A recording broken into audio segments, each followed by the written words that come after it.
Well, thank you. Very nice to be here. I hope I know you're in for a very exciting week. I hope you're off to a good start, and I hope you'll enjoy what I have to say today. I will start right from the start by saying that it's going to be a little bit non-standard. So I think this is probably the appropriate place to go through some things that we don't normally go through. And if you're a little surprised by some of this, that's good. Then I'll feel happy about that. If you know it all already, in some sense, I'll be satisfied, but I'll also be a little disappointed. So we'll see what happens. I want to begin with two. By the way, you can see the title. Okay, the title was strategically selected, and that word "versus" is very important. I realize I probably should not have used the abbreviation in order to give it the emphasis that it deserves. But I did mean "versus" there. I noticed on the schedule it stated, I think just the word "and" is there, so the word "versus" is missing. And philosophy, especially if you're a Straussian, they call that esotericism. You don't say everything; you speak somewhat in code. So I am foregoing esotericism here and putting the verses right out there. And I hope it will become more meaningful as we go. Now I want to begin with two stories: one old and one new. One is a famous one. You've probably heard it many times. Regretfully, I didn't sit through this morning's lecture because I was working, but maybe you even heard it this morning, so forgive me if you have. But it's, of course, the famous story where Benjamin Franklin exits the State House in Philadelphia in 1787 after the Constitutional Convention has completed its work. And, of course, a woman approaches him and says, well, doctor, what have we got, a republic or a monarchy? And the great Dr. Franklin looks at the woman and says, a republic, if you can keep it. Now, this story is repeated many, many times, and great significance is invested in those words, if you can keep it, and lots of people have tried to spin out or tease out what Franklin really meant by that. But I have a feeling that strikes me as a bit of a propagandistic story. I wonder if it actually happened. But if it did happen, I think the woman probably had more to say, given the tenor of many of the American people back then. And I have a feeling this is a truncated dialogue. And in fact, after he said a republic, if you can keep it, she said something like, what are you talking about? We already have 13 small republics that are protecting our liberty. You're now consolidating it into one big one? That's what you've given us? We hope we won't keep it. Anyway, that's what my mother would have said, or at least after an hour's conversation with me, when I wouldn't let her out of the room. But that's what I think happened. Now let's jump to last year, 2008. And Senator Lindsey Graham, Republican of South Carolina, is on television. Maybe it was, I think it was 2007 or 8. He's being interviewed on television about some turmoil in Iraq. And he's trying to minimize it and make it seem not so bad. He's trying to put it in context. And he says, after all, Wolf, he's talking Wolf Blitzer or somebody, the United States didn't get a constitution until 1789. And I pictured this being a game, one of those game shows, where he's giving an answer. And one of those ugly sounding buzzers, goes, I'm sorry, Senator Graham, you lose, you're wrong. We will give you a home version of the game to take with you. And we're also throwing in a copy of Merrill Jensen's The Articles of Confederation. And just as a bonus, we're going to give you Herbert Storing's What the Anti-Federalists Were For.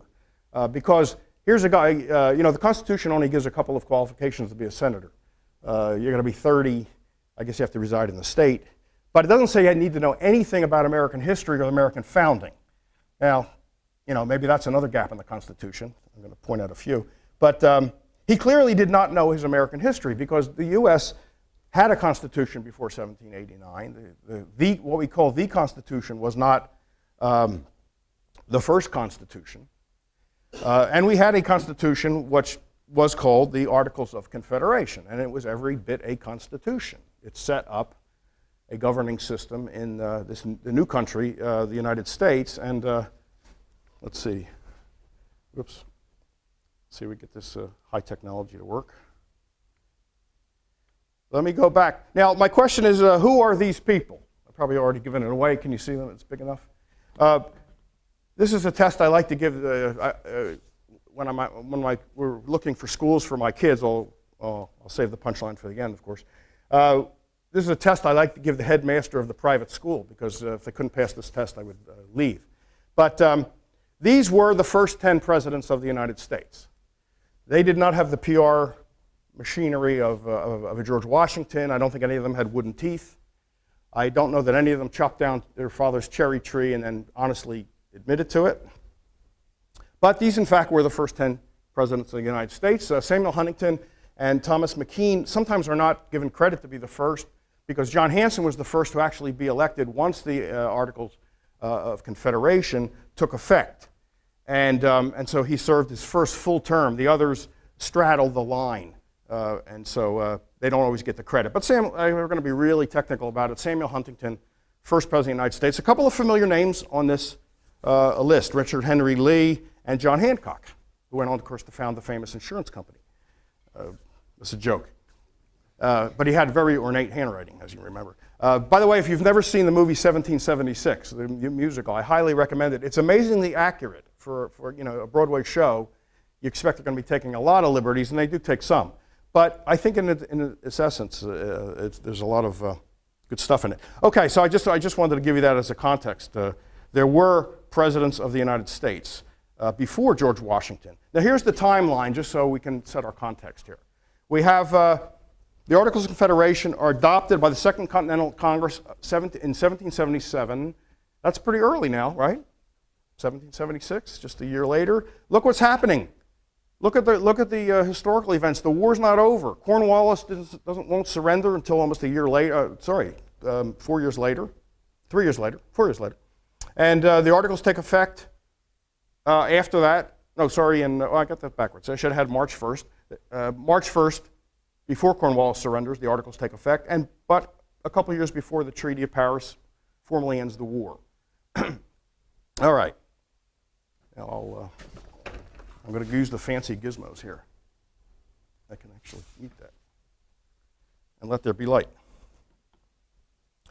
Okay, so I want to talk about the Constitution in the context of the Articles. I don't believe you can understand the Constitution unless you also understand the Articles of Confederation. I mean, after all, if the U.S. history had gone from being a member of the British Empire, breaking away from the empire, and then bringing in the Constitution into existence, you might say that seems to be some progress. That seems to be a step, however many steps you want to assign it, in the direction of liberty, individual rights, limited government. But if you drop the Articles into their proper place between those two events, breaking from the monarchy, the empire, and the Constitution, that gives a bit of a different picture, doesn't it? Because one, as I discuss the Articles, you'll see why it does. It's very important to know what came immediately before the Constitution. So we need to talk a little bit about the Articles. But before we do that, I want to set, again, the surrounding events and say a word about the Revolution itself. You have to understand, and this shouldn't be terribly controversial, in any large group of people, you're going to have a lot of disagreement about what ought to happen, what people ought to be doing. And you're going to have interest groups and parties and et cetera. It happens, as soon as any group gets beyond a few people. I think even in a bridge club, you probably have factions about whether we ought to play Thursday night or Tuesday night, whether we ought to have pizza or popcorn, something like that. So you have the popcorn faction versus the pizza faction. Well, when you're talking about something like what kind of society should we have, you're going to have some pretty serious disagreements. So the first thing you have to disabuse yourself of is that somehow there was this unanimous view about what we wanted, what the new Americans wanted. And as brought out I think very nicely by the historian Merrill Jensen, who I mentioned earlier, wrote two books that are relevant here, The Articles of Confederation, and then a book called The New Nation, which is about the 8 years during which the Articles were in effect. The first book is actually about the writing of the Articles and what was going on at the time. He points out that in the colonies and in the Continental Congress, you had parties who were at loggerheads with each other.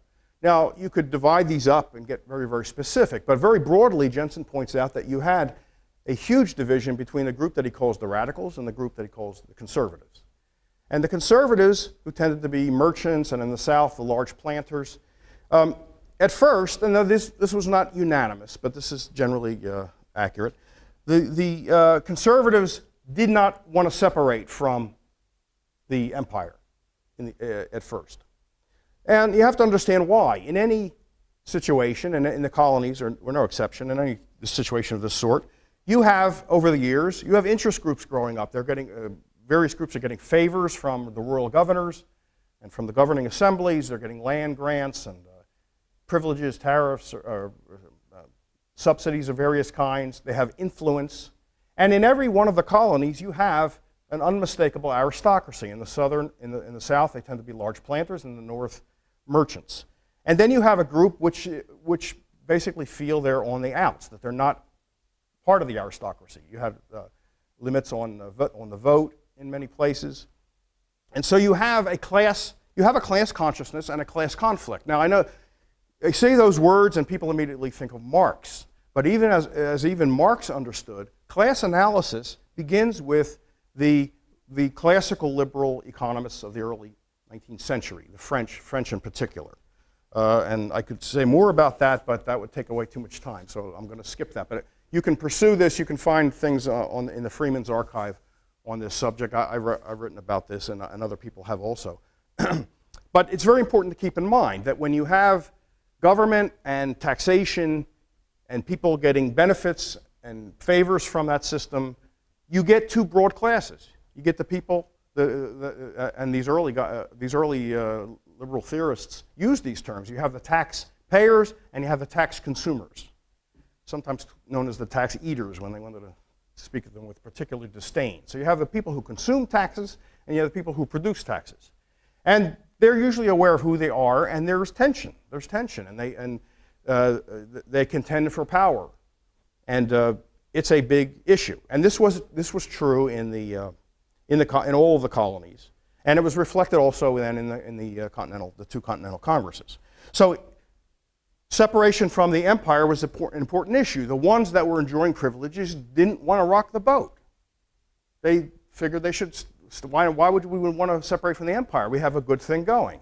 And the radicals, who also tended to be small d Democrats, but not so much in the sense that they were egalitarians, but they were anti-aristocrat, wanted to separate from the British Empire because, as Jensen points out, there were really two revolutions. There was an external revolution against Britain, and there was an internal revolution against the aristocratic classes in the colonies.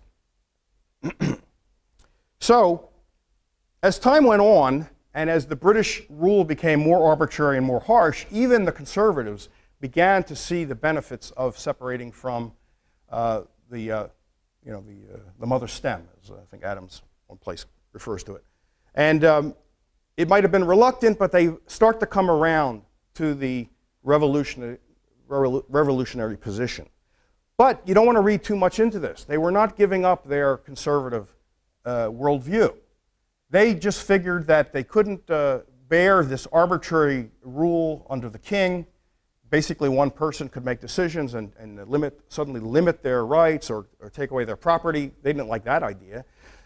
So they wanted to recreate in the new country a powerful government that didn't have some of these problems. And also, it would be, of course, home ruled. It wouldn't be ruled by a king and a parliament thousands of miles away. It would be closer to home where they could better safeguard their interests. So they come part of the way. They become pro-revolutionary, but they do not become radicals. And so the internal revolution that Jensen talks about is still a live issue.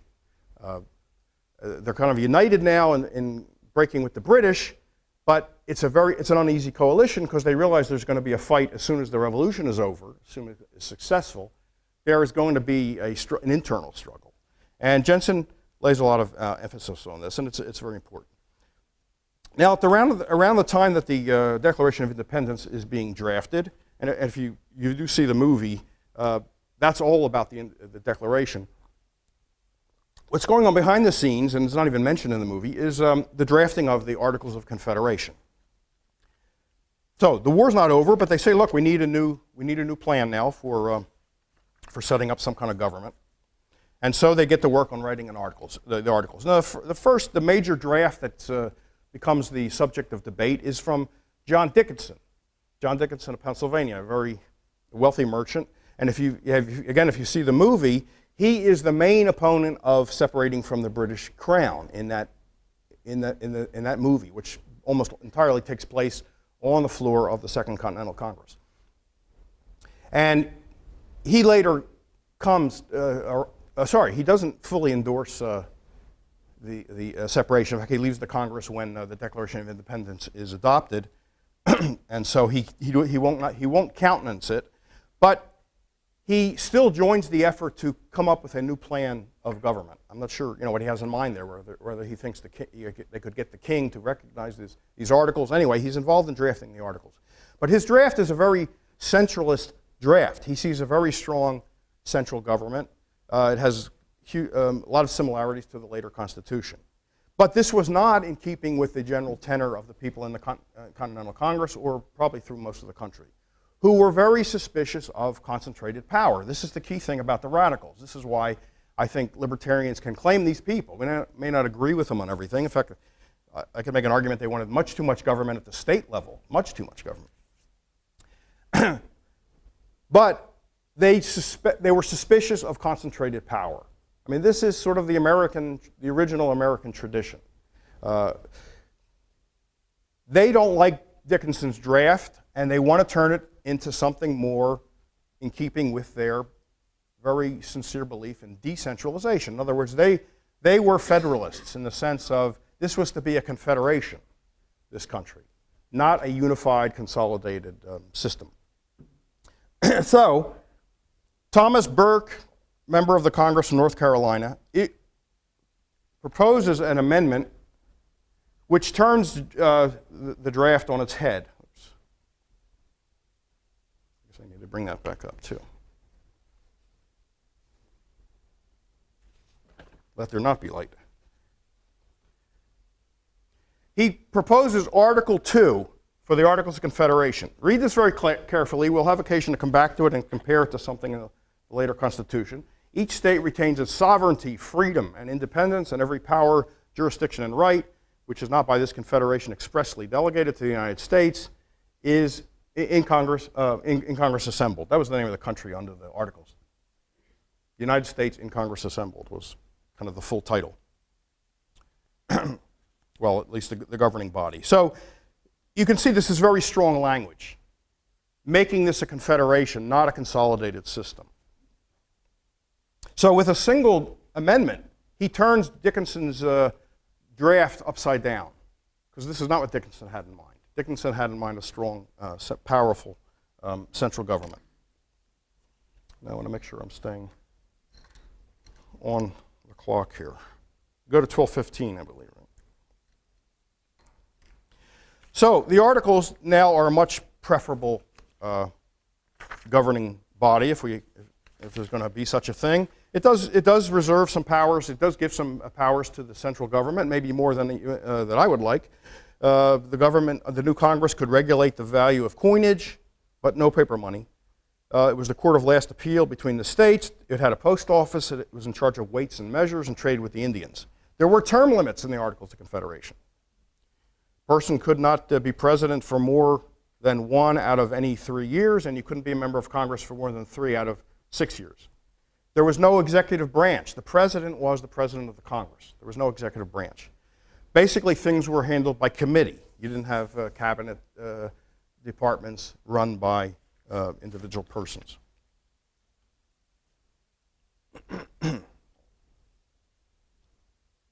Okay. So, we get the Articles of Confederation, and the country then goes along for 8 years under these things. Now, a key thing, two big things missing from the Articles, which I must point out.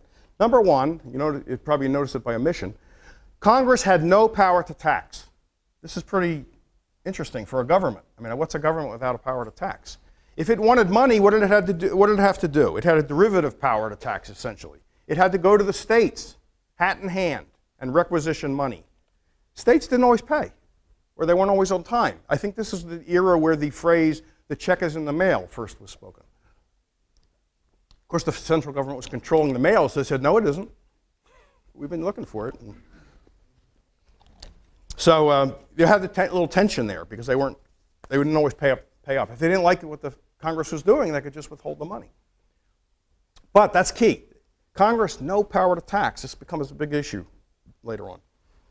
It also has no power. Now, if you don't have any power to tax, you really don't have any power at all, if you think about it. I mean, what can you do if you don't have money?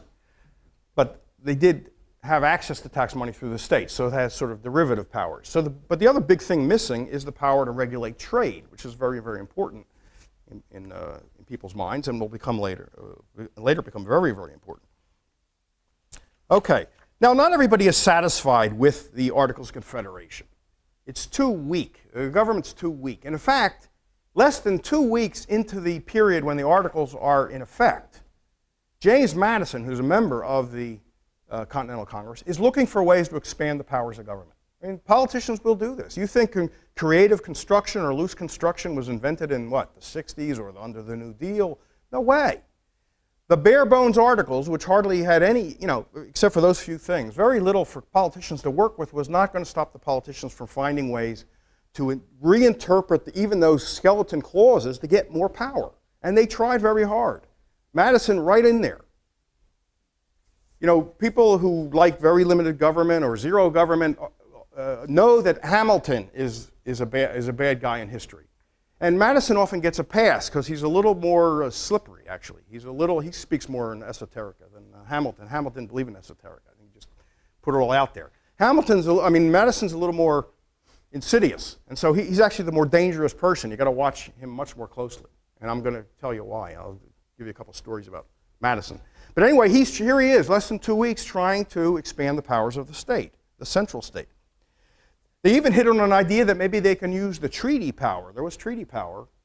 You could make Congress make treaties with foreign governments, and maybe if they made trade treaties with foreign governments, they could sneak trade power in the back door. This was actually being talked about. They didn't get very far, fortunately, because the sentiment was against it. Now, people also thought that maybe the Congress should have a little bit of source of revenue, a small source of revenue, maybe a 5% power to levy a 5% import on foreign products. And even some of the pro-Articles people, very staunch pro-Articles people, were kind of willing to make this concession. Now that ought to, in one fell swoop, that would be a combination of taxing power and trade power, right? If it's a tariff. And 2 different times an amendment gets sent out to the states to change the Articles along these lines. And there was an amendment process, and the amendment had to be unanimously ratified by all 13 states. And in 1781, and then again in 83 and thereafter, this amendment falls. Rhode Island, the one holdout in 1781, a tiny Rhode Island, says, no way, we're going to give Congress a 5% taxing power, 5% over imports. That was too onerous, too scary. It wouldn't do it. Then it gets reintroduced later in 83, and a lot of states, New York, and a whole bunch of others don't like it. And then when the war ends, when the war's winding down, any case at that point that the Centralists had for more power, say they used the war as a reason, war, old story, right? War's the health of the state. Use the war to justify more power. But as the war begins to wind down and it's heading toward an end, the Centralists begin to lose their argument. And they panic a little bit, and as we head into the Treaty of Paris period, states that had earlier adopted the amendment for the 5% tariff rescind their ratification. They say, okay, war's over, we don't even need this now, so we take that back. Which led a very underrated person, he should be rated more negatively, let me put it this way. Robert Morris said this at the time. They were sad to see the war coming to an end because people hadn't yet acquired the habit of paying taxes. I mean, this is what these guys were thinking. This was the Hamiltonian, Madisonian way of thinking. And Morris, during the period of the Articles, comes up with this major plan for a central bank, for full taxing authority by the Congress, for all kinds of things, strengthening the standing army. Luckily, as the war's ending, the wind kind of goes out of his sails, and he ends up losing this, and he's sad. Can't we keep the war going a little bit longer? We don't have our program through yet. I mean, this is, governments don't change. I mean, governments from time immemorial have been essentially the same. Okay, now, what about these 8 years? Let me say something about the 8 years, because if you've been to public school and most private schools, you will, assuming this is even studied, I call these the lost 8 years. They're like, we have national amnesia. No, we somehow went from 1781 to 1789. Okay, in 87 we got the Constitutional Convention, so that's in there. There's this gap in our memory during the time when the first Constitution was in effect. If it's talked about at all, it's painted in the most dismal terms. We have depression, stagnation, no trade, just terrible things happening. It's terrible. In fact, the official story is that's why we have the Constitution. We have trade barriers between states. And only wise people like Madison and Hamilton saved us from this, and Washington and Franklin saved us from this by coming up with this unified system that abolished the trade restrictions and got trade going and restored our economic health, and everything's been great since then until Franklin Roosevelt or something like that. That's just highly oversimplified, but that's the story we learn in school. And anybody really learn a radically different version of American history than that? Probably not, right? Okay, that's not the way it went. You're probably shocked to hear me say that, right? I guess I could have just called this lecture, "That's Not the Way It Went." That's not the real story. So, according to Jensen, drawing on earlier economists, this was actually not a bad time, not a bad 8 years. And I'm not saying it was any kind of libertarian paradise. The states did not practice laissez-faire. There was paper money. There was banking control, so you get booms and busts and various things. But it's not chaos. The states aren't going to war with each other. There were territorial disputes, but they didn't go to war.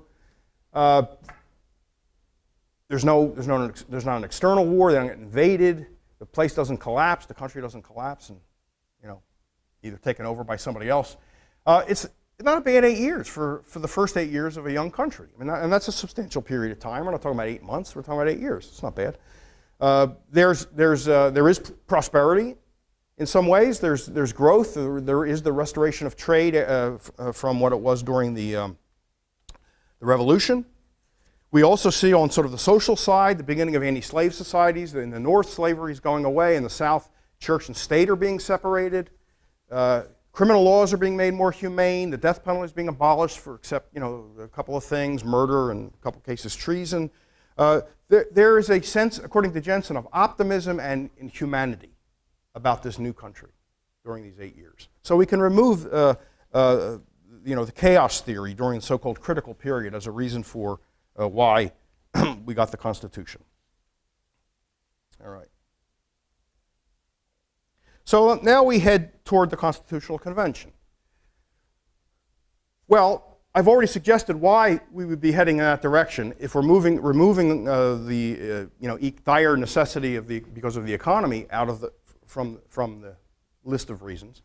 The reason is already pretty explicit from what I've said before. You had a group of people who still did not give up their dream of a strong central government, of basically recreating the British system here without the king, without the British. That meant things like trade policy, tax policy, central banking, perpetual debt, paying off debt with new debt, rolling it over, et cetera, et cetera, et cetera. They wanted the whole shebang. And Morris and Hamilton and Madison are three of the main movers on this, and there are others. James Wilson, there are others. So before they meet in Philadelphia, there's a sort of a convention held in Annapolis. And it doesn't really get anywhere, but they do make a call at the end of this thing. It doesn't last very long. They make a call for a new convention in Philadelphia to do something about these problems that they saw. And the Continental Congress then authorizes a convention. But, and this is very important, in the resolution calling for the convention, it specifically says the purpose is to amend and revise the Articles of Confederation. And as I said, the Articles have a provision for, you can find them online, have a provision for amendment, and there needs to be unanimous consent among the states. So delegates get sent to Philadelphia. They meet in the State House. And the first thing they do is lock the doors so the public can't come in. And the next thing they do is, metaphorically, burn the Articles of Confederation. They say, to heck with this resolution and mandate that we revise and amend. We're starting from scratch. They pick George Washington, the most prestigious person in the country, as president. Military heroes always were venerated, and that gave it a great legitimacy, because they knew eventually they're going to have to sell this thing to the people. So nobody better, it's like having Ed McMahon, who died, by the way, last night, doing commercials for your product. They had George Washington as their spokesman. I guess he wasn't a paid spokesman, but he was a spokesman. Wooden teeth and all. That was a stroke of genius. You know, if they picked probably James Wilson or something, we might have been a different country after that. But anyway, you get Washington at the top, and James Madison sits right in the front, looking at everybody, looking at the delegates, 55 men, of course, 55 white men, and Madison sitting there taking meticulous notes. He took the most complete notes, apparently. His notes have been published. He revised them later, shortly before his death, when no survivor was left, and there's actually some suspicion that he actually made changes in his notes, because his own views had sort of changed later. He begins as a real staunch nationalist, and under the influence of Jefferson becomes more, when the whole country sort of also changes, becomes more decentralist. And there is some suspicion among historians that he made some creative edits in his notes, which no one was in a position to challenge because everyone else was dead. Okay, it's very convenient. Okay, so the convention is on. Now, a couple interesting things about this convention. They had some guiding rules. The first thing you need to know is that the big concern on everybody's mind was that there was too little government. I mean, let's keep this in mind. I mean, this ought to be clear by now, but there was too little government. Not that there was too much government. James Wilson, if you've seen the movie, they make a total boob out of James Wilson, and that's not fair. He was an eminent judge, written many, many opinions, and in the movie, he ends up voting for Declaration of Independence only because he didn't want to become known as the one guy. It came down to his vote, right? He's a Pennsylvania delegate, and Pennsylvania split between Franklin and Dickinson. And all the other votes are cast now, so there's one state needed, and to make it unanimous. It had to be unanimous. And they make him out to be this dithering guy who doesn't know what to do. He lives in the shadow of Dickinson, according to the movie. I don't think it's true. And it comes down to him. Dickinson figures he's got his vote, which would make the delegation, the Pennsylvania delegation, 2-1, and that would end it, kill Declaration. And he said, I don't want to go down in history as the guy that stopped it. If I vote yay for the Declaration, no one will remember me, which didn't quite be true, not quite true. But he said, if I vote no and end the movement for independence, I will go down in history as that person. I don't want that. You know, you might want to be that famous. I don't want to be that famous. So he votes yes. I mean, that's how they portray him. He wasn't for, I don't think he was too crazy about the revolution or the Declaration of Independence, but he wasn't that kind of dithering person. Anyway, he's a big defender. He's very pro-constitutional convention and pro-constitution. And so as they're going into the Constitution, into the convention, he says, it has never been a complaint. I think I have this here. It's probably waste of time to keep finding things, but let's see if we have this quote here. Yes, it has never been a complaint against Congress that they governed over much. The complaint has been that they have governed too little. And Madison to Jefferson in a letter, the evils suffered and feared from weakness in government have turned the attention more towards the means of strengthening the government than of narrowing it. And he's in favor of this. He's not saying this as a matter of concern. Okay, so we're in the convention now, and they're adopting various rules of guiding rules for the committees that are going to be coming up with the clauses, the individual clauses. And there's a very important one that's adopted that says that Congress, this is a binding resolution now, that the new government would have every power enumerated in the Articles and an additional power. In other words, they'd have every power in the Articles of Confederation, plus additional powers, quote, to legislate in all cases for the general interests of the Union. All cases for the general interests of the Union.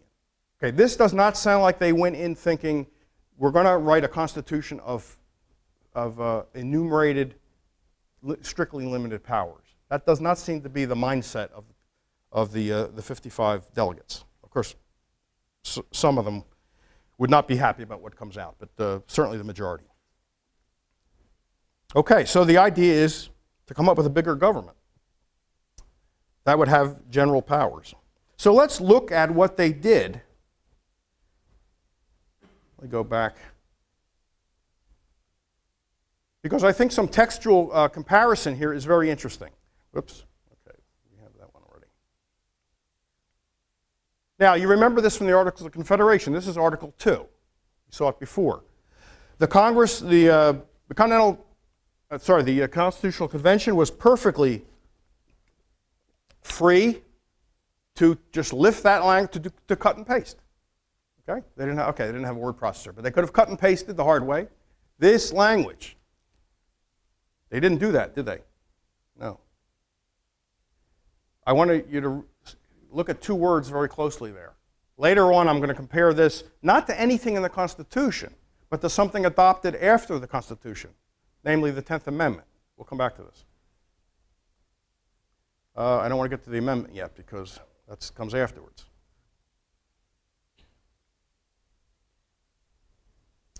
Here's some of the other language they came up with.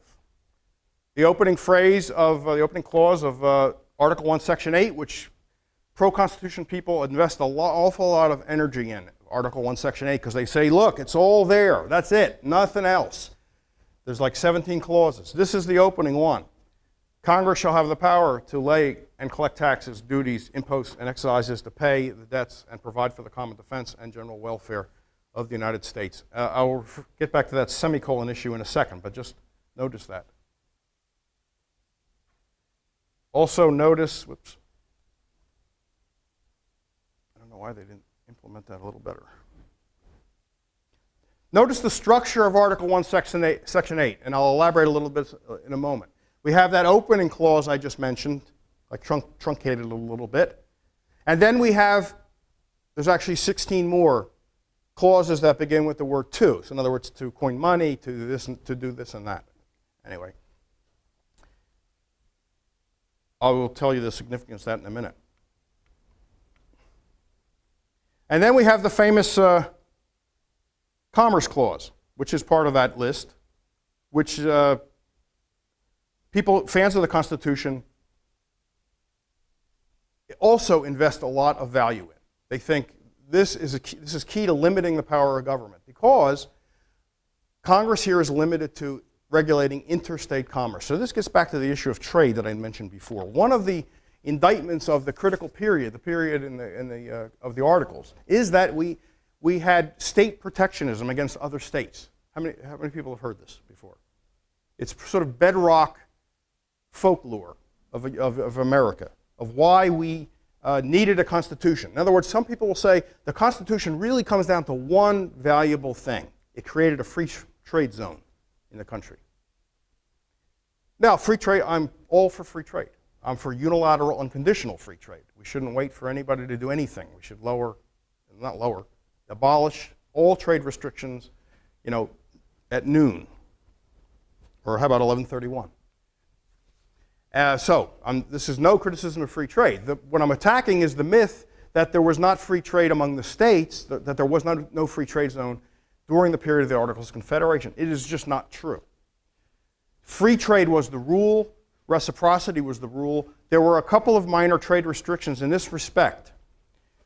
If foreign goods, European goods came into New Jersey and then were going to be moved into New York might have some duty on the European goods crossing the state line.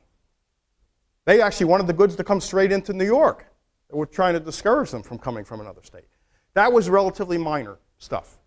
That's hardly the same as saying we had no free trade zone. We had protectionist states putting up tariffs. In fact, if you look at Federalist 12, Madison points out there that with a good, strong central government, we could have much higher tariffs than we now have. They're too low right now. We could triple them, he says. They're about 3%, according to Madison, to Hamilton, or lower under the current system. With a unified government and a unified trade policy, heck, we could go to 9%. This was, in other words, the Constitution in part was a cartelization effort. The states were competing, in a sense, were competing with each other. We had what I consider a benign race to the bottom. We're always warned that we're going to have a race to the bottom if you decentralize power, right? Because states will lower their regulation in order to attract business and people. And they're going to lower their taxes. There's always this fear. Well, that's good. We want a race to the bottom and stuff like that. And in a sense, there was a race to the bottom. Any state had an incentive to cut tariffs, to get more goods coming in. And Hamilton understood this. Hamilton was no dummy. He understood and said if we can cartelize through a strong central government, we could get that tariff up 3 times what it is right now. So that's hardly consistent with the idea that the purpose of the Constitution was to create a free trade zone in order to rid our country of this horrible trade restrictions between the states. It's right there in the famous Federalist Papers.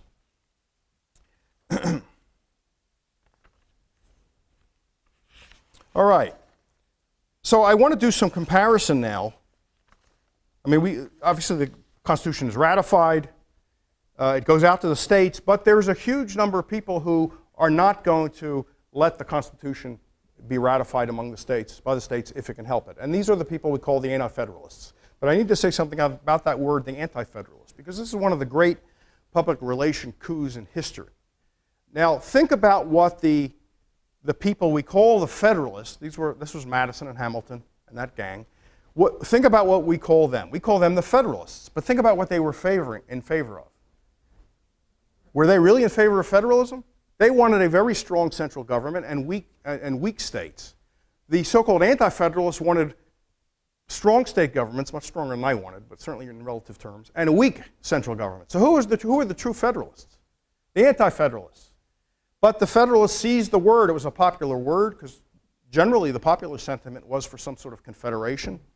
And so they grabbed this word, and then of course they smeared their opponents as the Anti-Federalists. And this was not and the victors write the history.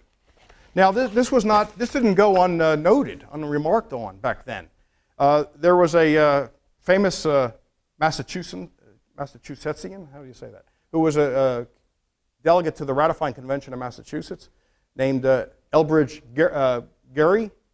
And he said this is a very strange term, that we should call those guys the Federalists and us guys the Anti-Federalists. He said, because it doesn't line up with the facts. He said a better way of labeling the opposition here, the two opponents, would be those who favor ratification and those who oppose ratification. In other words, the ratificationists and the anti-ratificationists. Or for short, he said, the rats and the anti-rats. That didn't carry the day, unfortunately, because the losers don't write the history. But I will call them that from now on, if I remember. If I lapse and say Federalists, I'm probably using it in the conventional way, meaning, in my view, the bad guys and Anti-Federalists, good guys. But let's use rats and anti-rats. I think it's much more appropriate. Now, the anti-rats made many, many complaints about this Constitution.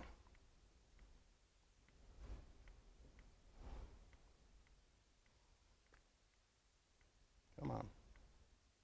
Oh, I recircled. Oh, what okay. I don't know why they implemented it that way. Let me get to my list here.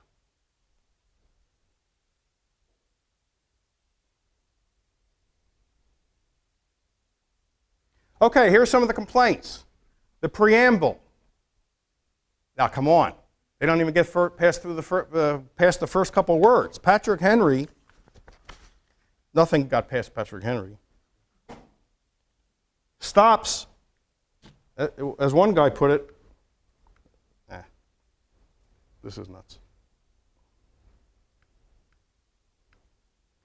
Samuel Adams says, as I enter the building, I stumble at the threshold, meaning that the words, they wrote great back then, didn't they? He couldn't get over, he stumbled over the words, we the people. And why is that? Well, Patrick Henry says, the question turns, sir, on that poor little thing, the expression, we the people, instead of the states of America. I need not take much pains to show that the principles of this system are extremely pernicious, impolitic, and dangerous. Is this a monarchy like England? A compact between prince and people? This was supposed to be a confederation, so why does it say we the people? Why doesn't it say we the states? Now you may say, what's wrong with this? Okay, so the government, the national government, has a direct relationship with the individuals, the people. Maybe you think that, what's wrong with that? But these guys understood that power is so dangerous. Not only does it need to be spread around, but where you have that kind of concentration, you certainly want buffers between it and the people. Intermediary institutions of various kinds. And they saw the states as being, that could be that buffer between the individuals and the national government. So they were very sensitive to this kind of stuff. And that's why they weren't even going to let something like, that word pass. They were concerned about the taxing power. They warned over and over again that the taxing power was virtually complete. The government could tax what it wanted in any manner it wanted. There were two restrictions in the Constitution. One was that a direct tax had to be apportioned by census, by the population among the states. And an indirect tax had to be uniform throughout the whole country. But there was one big problem. No one really knew the difference between a direct tax and an indirect tax. During the Constitutional Convention, Rufus King or somebody said, asked the question, excuse me, what is the difference between a direct tax and an indirect tax? And, everyone else probably embarrassed to ask the question, like, they're all supposed to know this. And according to Madison's notes, nobody answered. So you can draw your conclusions. Later, Hamilton, I don't have the quote with me, but Hamilton later says it's regrettable that such terms, vague terms, got into the Constitution. So, and then we could jump to 1794, the Washington administration, and there's a Supreme Court case called Hilton on this. Congress passes a tax on the possession of carriages meant to carry people. Not a sales tax now, just an assessment, okay? On January 1st, you pay $12 for every carriage in your possession. Now, Madison said that law is unconstitutional because it's a direct tax and it's not apportioned. There was no provision that it had to be apportioned. I don't see how you could apportion it, right? Because it's not by population, it's by how many carriages. A small state theoretically could have, 10 times the carriages of the most populous state. I mean, it could happen. But Hamilton, who's Treasury Secretary, and Fisher Ames, who's in the Congress, he's a good friend of Madison's, also considered an authority in the Constitution. And Madison, by the way, is considered the author of the Constitution.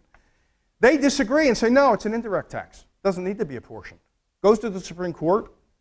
7 members of the court in those days. Each one of them writes his own opinion. And they find that it's an indirect tax that doesn't have to be apportioned among the states. Madison loses. Madison loses like the first big argument over taxes, apparently, at least over this distinction. And he wrote the darn thing.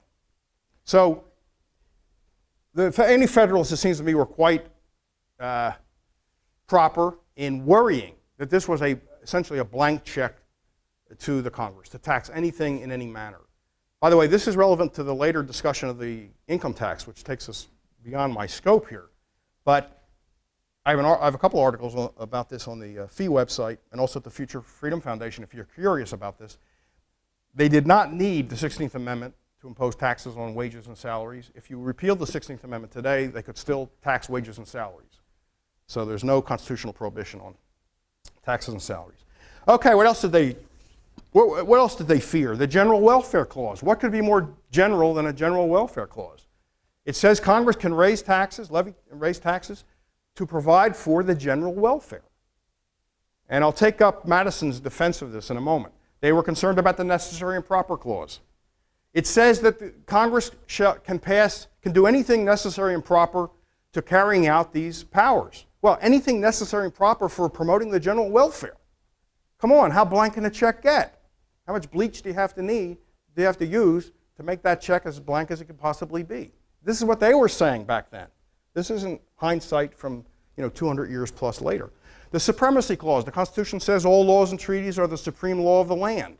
They said that's going to crush the states. The states will turn into basically counties, administrative districts. Control of the army and the militia. They were very concerned about this. They were anti-militarist. They distrusted the standing army, especially in peacetime. And this seemed to give an awful lot of power to the Congress and the president. They were generally worried about ambiguities in the language and implied powers. And today, of course, implied powers, if you ask a constitutionalist, what does he hate most? It's the doctrine of implied powers, right? Ask Thomas Sowell or anybody, Rush Limbaugh, any of these people who claim, if we only get back to the Constitution, everything would be great. Well, in 1787, the Anti-Federalists were complaining about implied powers, and of course the Federalists were denying this in at least their promotional material, which we today call the Federalist Papers. And they also complained about the complexity of the government. Patrick Henry and others made very public choice type arguments that a simple government is easier for people to watch. The more complicated it is, people will lose interest, they're too busy with their lives, but the very concentrated parties will be watching it continuously, he says. And so you're making it harder on the people in general the more complicated the system is. They saw this as much too complicated. They were worried about the Senate, even though the senators were going to be elected by the states, by the state legislatures. That changes in the progressive era. But they are worried about it becoming something like an aristocracy. They are worried about the presidency. They think he's got powers that are too reminiscent of what King George had. And they are worried about the judiciary, the Supreme Court. They think that has the seeds of tyranny in it. So there wasn't much they liked. I think they thought the parchment was kind of pretty, but that's about it. So they didn't like too much of it. So let's do some comparisons, because and also some textual analysis. I think it's useful. Let's go back to, I've got to keep an eye on the time. Okay, let me jump ahead because it'll make more sense of some of these slides. And the big argument, one of the big arguments that all the Anti-Federalists agreed on. The Anti-Federalists were not, I should say the Anti-Rats were not unanimous on everything. They had their own differences. But there was one thing I think they pretty much all agreed on. They didn't like that there was no Bill of Rights. So even with all the problems, they were really offended that there was no Bill of Rights. State constitutions had Bill of Rights, and they were very concerned. When the Constitution goes out for ratification, this is made an issue. And some states come up with a whole bunch of amendments. They say, we'll pass this, but we also want, here's a whole bunch of amendments that we want added once the first Congress is convened. And at least one state makes ratification actually contingent on adoption of the Bill of Rights. So some 200 amendments get sent to Congress, the first Congress, for, this shows how enthusiastic they were. Nice job, but here's 200 amendments we want. Good work, but, go back. And there was even talk about a new convention, a new state called by the states to fix the Constitution. Anyway, Madison promises that there'll be a Bill of Rights. Hey, make a promise. You got to get this thing through. Promise anything. So the Constitution gets ratified. It's not unanimous, but it gets ratified. Oh, the other thing I forgot, I should have mentioned this. Not only did the conventioneers in Philadelphia tear up the Constitution, tear up the Articles and say we're starting over, they also changed the rules that you don't need unanimous consent. You only need 9 out of 13. Because any change of the Articles would have required unanimity. So now we only need 9. Now we've lowered the bar. Okay, so we get to the first Congress. I'm jumping ahead a moment. We get to the first Congress, and Madison, well, back up one step. Madison promises if he gets into Congress, he will push a Bill of Rights through. And that's one way he gets this thing through the Virginia Convention. Because you got people like George Mason, who had written the Virginia Declaration of Rights. He wouldn't sign the Constitution. He was at the convention. He refused to sign it. And he goes in to his state convention intending to vote against it. Not sure if he ends up voting against it or not, probably. But he's upset that there's no Bill of Rights. Madison says, I get into Congress, there's going to be a Bill of Rights. So the Constitution gets ratified, and he wants to be one of the senators from Virginia. And of course, the state legislatures elected senators back then. So he puts his name in. And the anti-rats in Virginia, Patrick Henry, some of the most prominent people, Richard Henry Lee, are saying, you're crazy. Don't put Madison in the Congress. He gave us this monstrosity. Don't make him a senator. And he loses. He doesn't get one of the Senate spots. So now he's got to run for lowly Congress. He's got to become a mere member of the House of Representatives, or as I call it, the House of Misrepresentatives. So he's in a very tough fight against James Monroe, who's an anti-rat. So you got a great race here in this congressional district between the rat Madison and the anti-rat Monroe. And it's a very rough winter when the campaign is on. Very tough, it's hard to get out. And I don't know why exactly, but Madison wins with 57% of the vote. Only 44% of eligible voters vote. But he gets into Congress. And he says, I'm going to keep my promise. We are going to have a Bill of Rights. Well, of the 200, they end up with 12. And 2 don't make it. One is about Congress can't raise its pay. Any pay raise can't take effect until after the next election. And, you know, I always forget the other one, and it really bugs me. I don't know if it's term limits. If anybody knows, shout it out. Anybody know what that lost amendment is? Nobody? Okay. Look it up on the internet. I've looked it up a few times, and it doesn't stick with me. It may be term limits. I'm not sure. Somebody knows?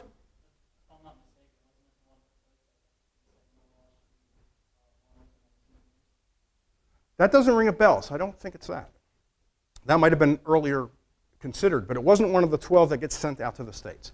So only 10 make it, and the one we now know as number 10 is often regarded as the sort of the Federalist Amendment, right? So let's look at that amendment. This is worth spending a bit of time on, right? Okay. Here it is, Amendment 10. The powers not delegated to the United States by the Constitution or prohibited by it to the states are reserved to the states respectively or to the people. Now the constitutionalists will say, you know, this is Congress saying, in pointing to the Constitution, Congress saying, and we mean it. In other words, this is a document of enumerated limited powers, and by gosh, we mean it. We're adding this language. Okay, now remember what I said earlier. They could have put in this language from the Articles of Confederation. They could have cut and pasted it. They chose not to. Let me highlight the key words in this, and I will explain them in a second. They're already pretty self-explanatory. Notice they're not there. Retained is not there, and expressly is not there. When the 10th Amendment, or what became the 10th Amendment, I think it was actually, no, it was the 12th, I believe. When it was being debated in Congress, and don't forget Madison is moving these amendments, Thomas Tudor Tucker of North Carolina, great name, one of the great names in American history, stands up and says, offers an amendment to the amendment. What's he want? I move, Mr. President or whatever, that we insert the word expressly before delegated, so that it would say the power is not expressly delegated to the United States, so on and so forth. See where my question marks are? Okay, seems like a nice idea. Who rises to oppose this amendment? James Madison. Why? James Madison says, any government must have powers by implication. Else, the Constitution would be a list, an unlimited list of minutiae. All constitutions, he says, must have powers by implication. Now, let's move back to the ratification period. It's the same Madison who writes in, I think it's Federalist 41, the powers of Congress are few and defined. Every conservative constitutionalist will quote those words to you until they're coming out of your ears. Few and defined. And they say, that's the whole explanation. That's why the General Welfare Clause doesn't mean they can do anything they want, because Madison later said the powers are few and defined. And that general welfare was just, that was just sort of preamble rhetoric. Doesn't really mean anything. What it really means is the powers are few and defined. That list, that 1617 list, item list. What do you call this but two-faced? In public, he's saying few and defined. In private, he's saying all governments must have powers by implication, or else you'd have isn't that known as the living Constitution that's so hated by the constitutionalists?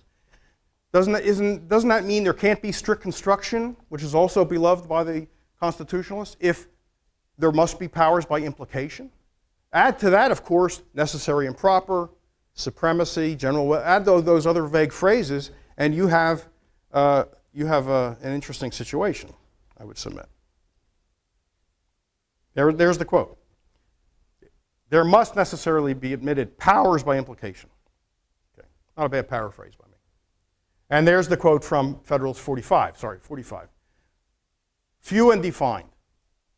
It can't be both things. Okay? This is Orwell's double think. If you can hold both ideas in this at the same time, that this is a government of few and defined powers, but also it has powers by implication, and you never admit to yourself that you're holding a contradiction, then you're doing good Orwell double think from 1984.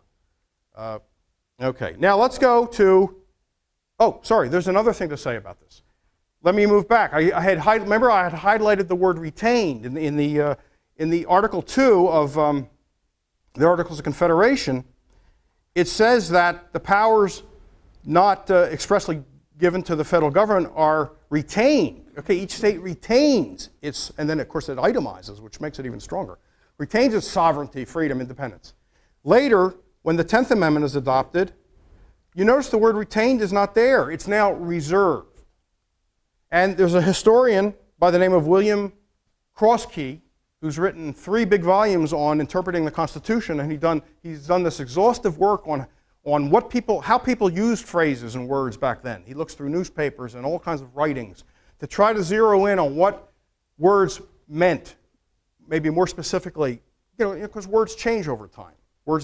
Some words contract and become more specific than in an earlier time. Some words expand and become more general than they were at an earlier time. So it's not always simple to read something that was written 200 years ago to know what it is that they had in mind, the authors had in mind. And he says there was a big difference between the word retained and reserved.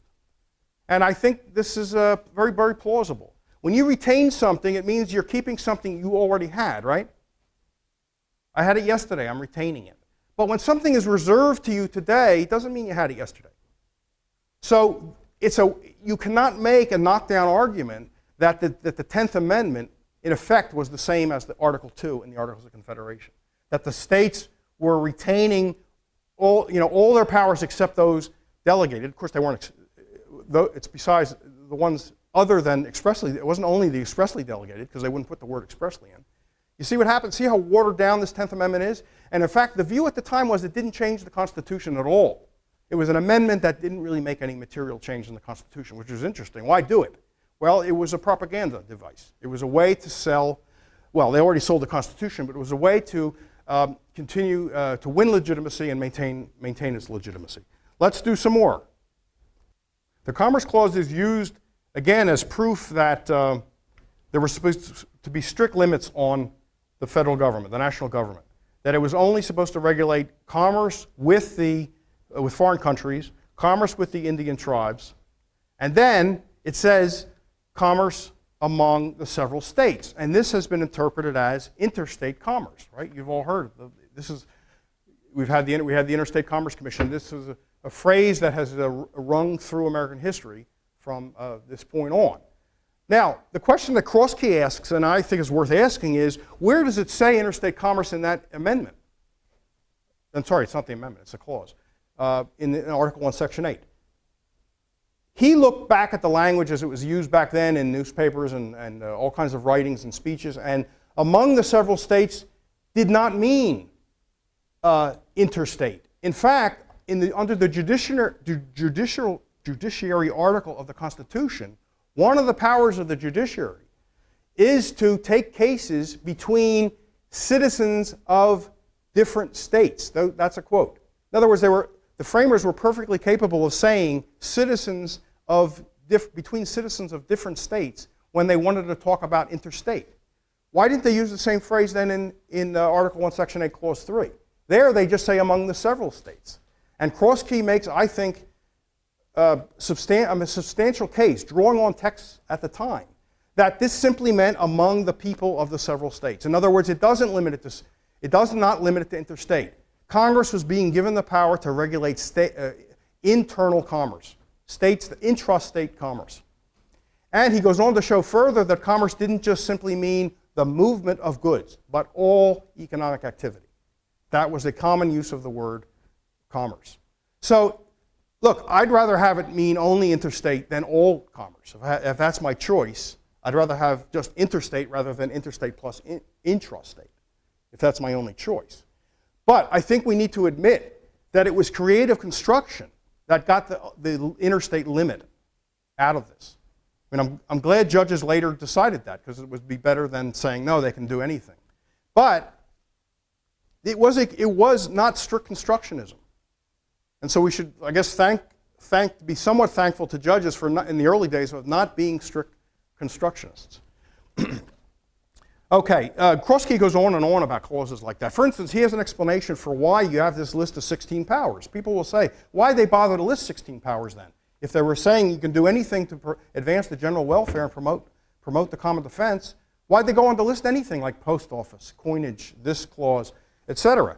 Well, Kroski says there's a very good reason. He comes up with several plausible reasons, but this seems very powerful.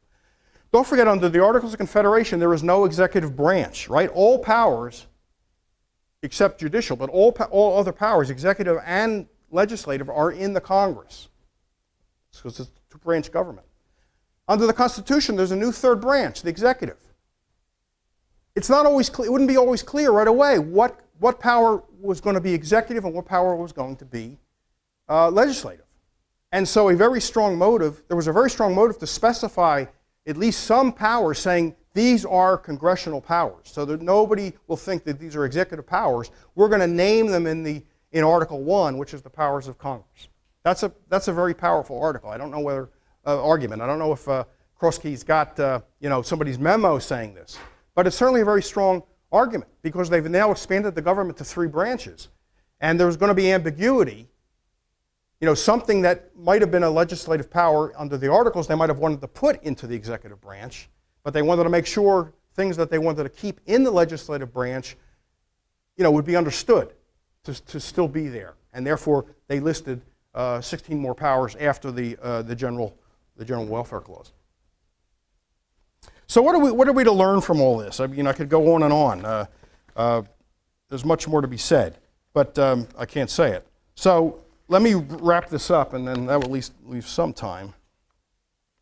And I have some conclusions I want to draw here. A couple of conclusions are, as far as promoting liberty, and I think we should always draw this up to some thing we want to accomplish. We're not studying history purely for the love of it, although that's part of it.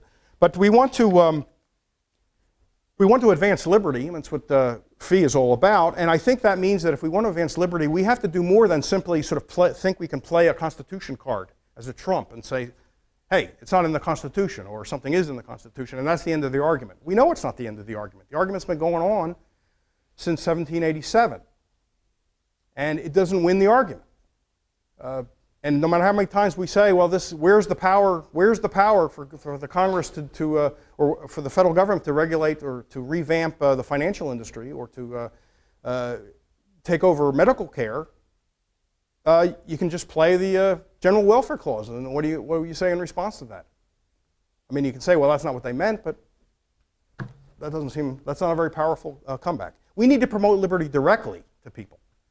So if you promote liberty and the rules of just conduct to people directly, they will then demand a tighter interpretation of the Constitution. The Constitution, there's no way to get away from a living Constitution. Okay? All constitutions are alive. And Thomas Sowell likes to say a living Constitution is a dead Constitution, but that's the only kind there is, whether we like it or not. It's going to be ultimately interpreted by the ideology, the implicit ideology that's in the hearts and minds of the people, the bulk of the people. I have a column, an article on the fee site called "The Constitution Within." That's where the real Constitution is, or another one, similar one, called "Where is the Constitution?" It's not hanging in the National Archives. It's here. It's here. And if enough people demand their liberty and are jealous of their liberty, which is Jefferson's word about the proper attitude toward government, not confidence, jealousy, then the Constitution will follow, and the politicians and the judges will eventually follow. And we'll get a Constitution that is strictly that is, it may be creative, but still strictly construed rather than broadly construed. So that's, my first lesson. Constitutions and all laws have to be interpreted by people. In a strict sense, there's no such thing as the rule of law. I know this is sort of heretical, but when you think about it, laws don't speak, parchments don't speak. We can't program a computer with the correct interpretation or the text and then have it spit out every time we have an argument, say, computer, great computer, tell us what is the right answer under the Constitution, and then it unfailingly tells us what to do. Be nice, maybe, but who's going to program the computer? And how do we know his interpretation isn't right? And how do we know when the programmer comes in to, make it 3.0, doesn't have a new interpretation? It's always people. It's always people. I recommend, you can find this online, a very good paper by John Hassness, who's a very good legal scholar who wrote a book called a paper called The Myth of the Rule of Law. I suggest you look it up on the internet. It's very well worth reading. Okay. Dispersed power has long been a pillar of liberalism. And of course, you know what I mean by liberalism, the original meaning of that word. Decentralization entails smaller jurisdictions, competition, and easier exit, right? It's cheaper to vote with your feet if you're in a small jurisdiction. It's easier to leave your town or your county or even your state than it is to leave the country if the country becomes oppressive. And that of course, sets in motion some competition to keep, at least to some extent, keep the burdens from being too great. Because if you can easily leave, then of course you're taking your revenue with you, and the politicians don't like that.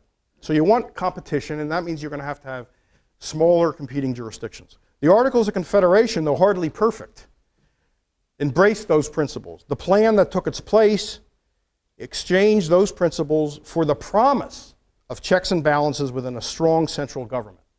It's fascinating to ponder how things would have turned out had that exchange not taken place. Thank you.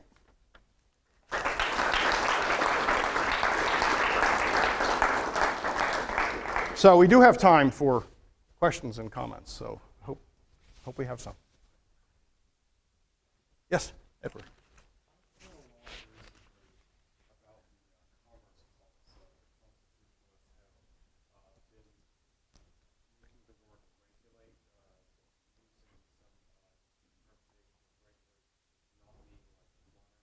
Yeah.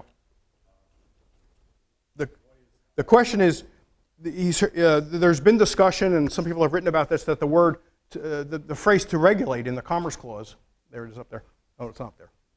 Anyway, didn't mean to regulate. Roger Pilon at the Cato Institute is the person I know who makes this argument, but he has never shown me evidence of this. He says it meant, that term back then meant to make regular, and he claims that means removing trade barriers that existed between the states. Well, first of all, it can't be true because there weren't trade barriers that existed between the states, so it couldn't have meant that. But according to Crosskey, who did this very close textual analysis and linguistic analysis of how words were used back then, said to regulate meant basically one thing: to govern. Just what we think it means, to govern. And there's another paper I can recommend called what's it called? The Panda's Thumb. Sorry, the Panda's Thumb by a law professor in Texas named Calvin Johnson, who did a close study of the debates surrounding the Commerce Clause and the ratification, and then also what was being said, outside of those conventions during the period when the Constitution was being ratified. All of the discussion about the Commerce Clause was mercantilist discussion. It was nothing about internal affairs, about state barriers. It was, how are we going to have our own navigation acts? How are we going to have tariffs and various kinds of barriers to British goods and European goods? And the Commerce Clause was, at least that aspect of it, among several states, was not about internal matters. What was on their minds was protectionism. And I remind you, if you didn't already know this, the very first Congress in 1789 passed a comprehensive protective tariff, and I mean comprehensive, again, on all kinds of things. And they picked an interesting day to do it, July 4th, 1789. Anybody else? Yes? What happened to the anti-rats after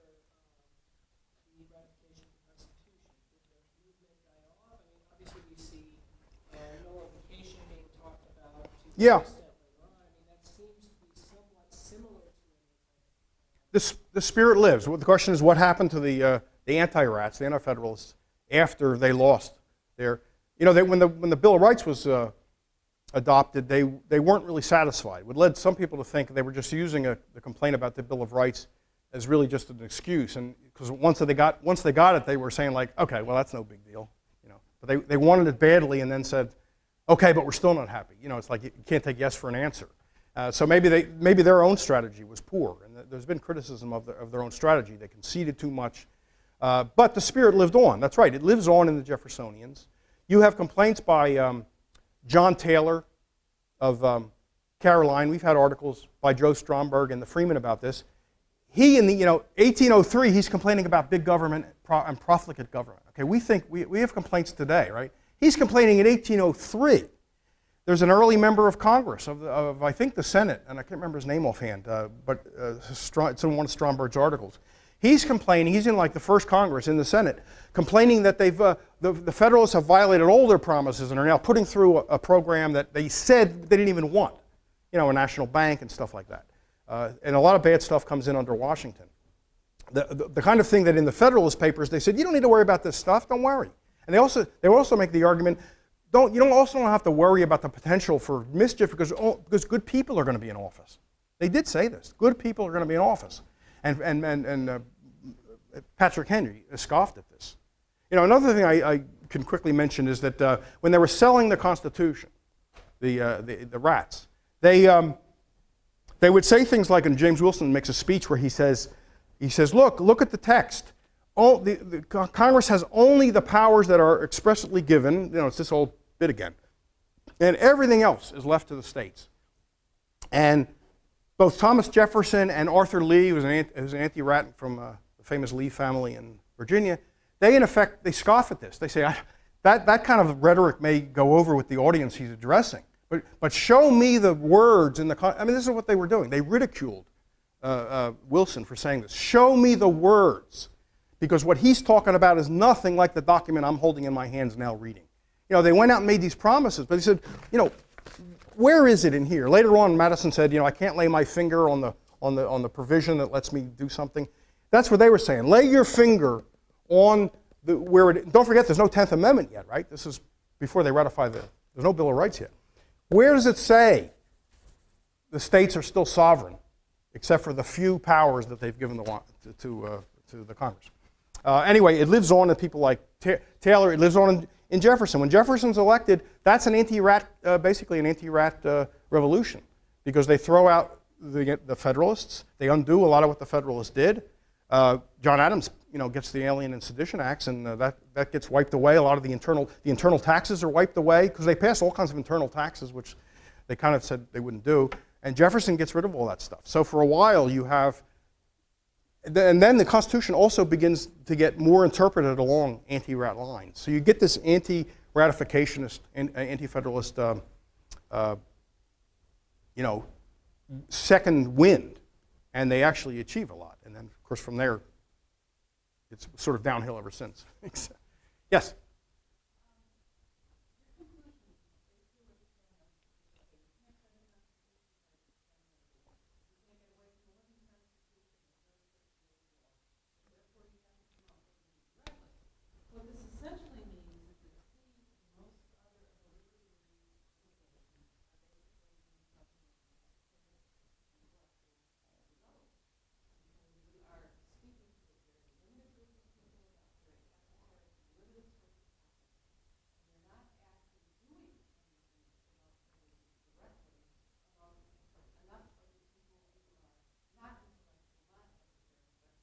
Well, I can only talk about fee by saying I don't understand your criticism. We spend our time talking to regular people about liberty. We don't spend that much time talking about the Constitution. So that wasn't, my view doesn't even create any big change in fee's appeal. We talk mostly about the virtues of liberty, of free markets. We don't say, and we should have that because that's what the Constitution says. We say it's good, here's why. It works. We give economic theory for why it works. We give moral theory for why it's good. So I'm not sure. I don't see what's esoteric about that, or I don't understand the criticism.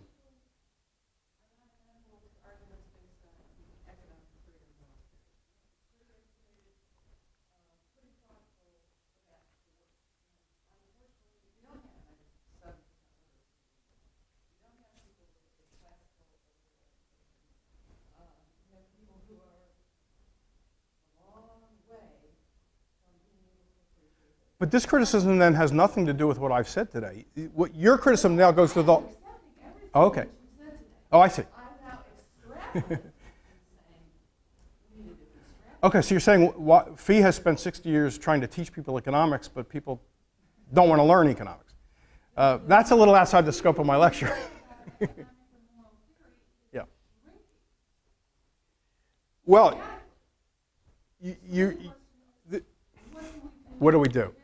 That's above my pay grade, as Obama might say. That's a great discussion. We should have it, and we can even chat about it informally. It's a little off the topic of the lecture, so let me defer it. I mean, we could talk about it afterwards, or even in a group. But let me try to get back to the Constitution, okay? But, I'm not dismissing the question. It's a very serious question. Oh, okay. I'm sorry. The last question. We'll have other time.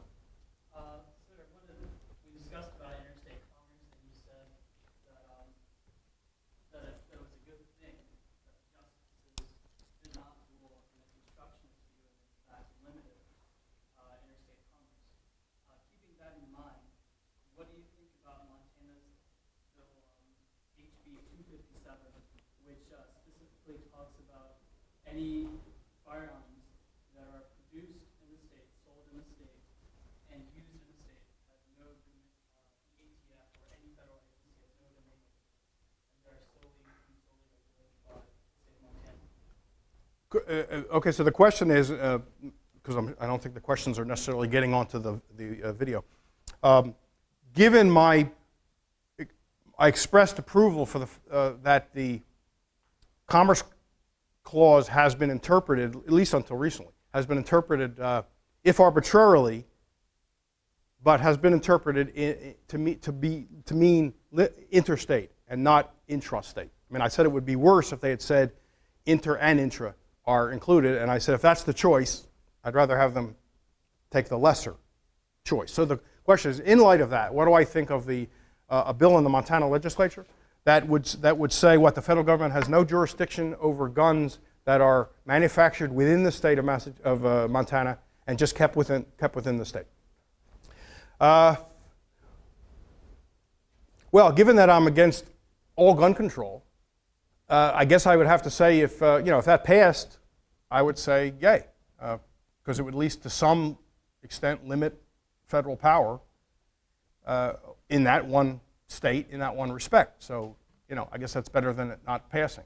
But, whether that will carry the day, I'm sure the other side is going to come up with a creative reason for why that constitutional reasoning is totally wrong. And if I given enough time, I could probably come up with the argument. Because that's the thing, this is an unending thing. I'm a fan of Ludwig Wittgenstein, talk about esoterica. I'm a big fan of Ludwig Wittgenstein because of my friend Roderick Long at Auburn, Alabama. And he points out that there's really, this doesn't mean language doesn't mean anything, because he would never say that. He's writing, for one thing. Obviously, language means things. But language is subject, especially legal language, is subject to interpretation, and any interpretation itself is hanging out there. So interpretations have to be interpreted. There's nothing with deep roots in the ground. So I'm sure there'd be an answer to the sort of argument I gave against that law. I'm sorry I didn't leave enough time for questions, but we will have sort of a discussion, right, later, a discussion group, and also private discussion. So thank you very much. Thank you.